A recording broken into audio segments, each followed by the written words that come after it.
The scripture says very clearly, if you read Matthew chapter 24, that the times of trouble that will come upon the face of the earth will be so great that history has never seen it before. Matthew chapter 24 verse 21. And it is called Jacob's trouble. Such a time was never before and never will be after. History has never seen it. If Hitler had killed 6 million Jews, and that was a terrible thing to do, I tell you today what is going to happen in the days to come.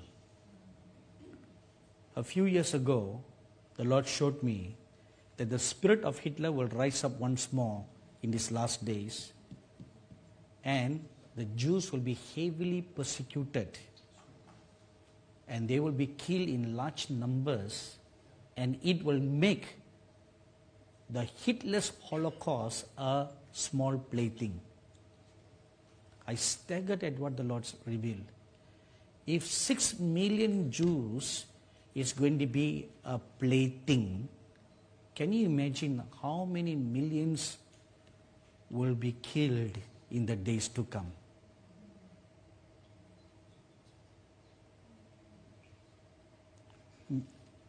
The world has not seen such a terrible time like Jacob's trouble. Never. So, most Christians are deluded into thinking the rapture will take place before all this. So, we are all safe. Honestly speaking, I grew up under Pentecostal tradition.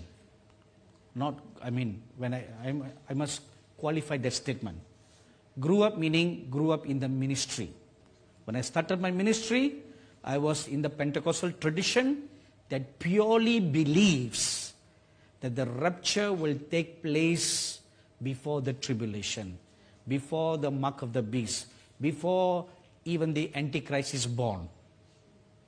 I believe that. I grew up under that tradition, and I preached that very strongly.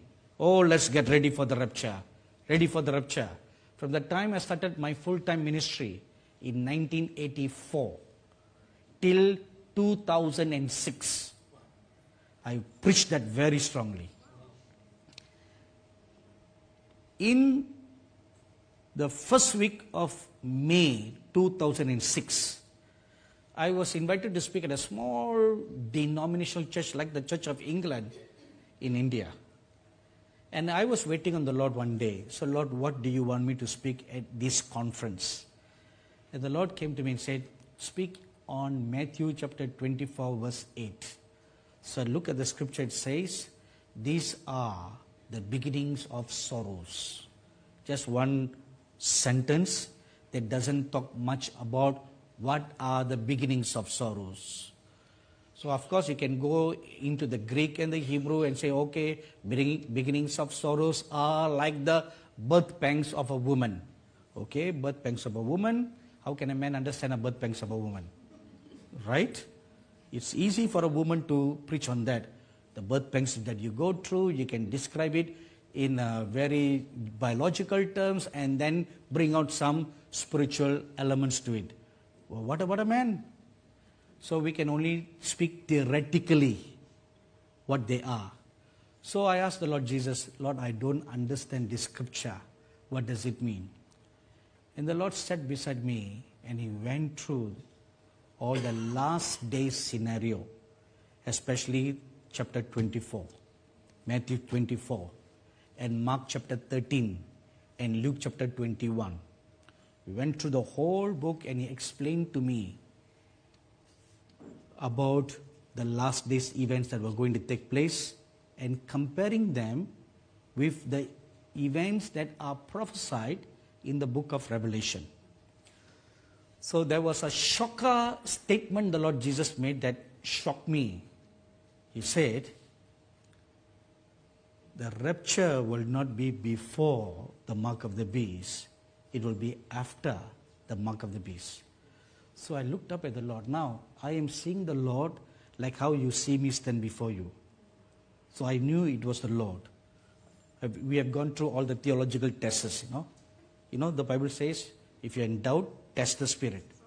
Do you do that? Right? We test the Spirit. So we go through all the theological testing. Okay, proven. This is the real Lord Jesus. Now he's saying something that is contrary to the scriptures. The Lord Jesus, if it is the true Lord Jesus, should not contradict the scriptures, right? So I looked at the Lord, I said, Lord, what you are saying to me is totally different, contrary to what we have been preaching. The Lord Jesus looked at me and he said, all you guys are wrong. All your theology is wrong. Have you heard of this wonderful man of God called Bobby Conner in the US? Yes. Okay. Several years ago, Bobby Conner had a wonderful visitation from the Lord Jesus. And he saw the Lord Jesus face to face, like how you see me standing before you. And the Lord talked with him about some matters about the last days and his coming. And there was a huge stack of papers, huge stack on his study table. And the Lord looked at it and asked him, Bobby, what are all this? So Bobby Conner was very proud, like a proud child before the Father. You're proud that you have done something. He said, Lord, all these are the great research I've done about the end times and your coming. This was huge stack, And the Lord took all the stacks, smashed them, and they became dust.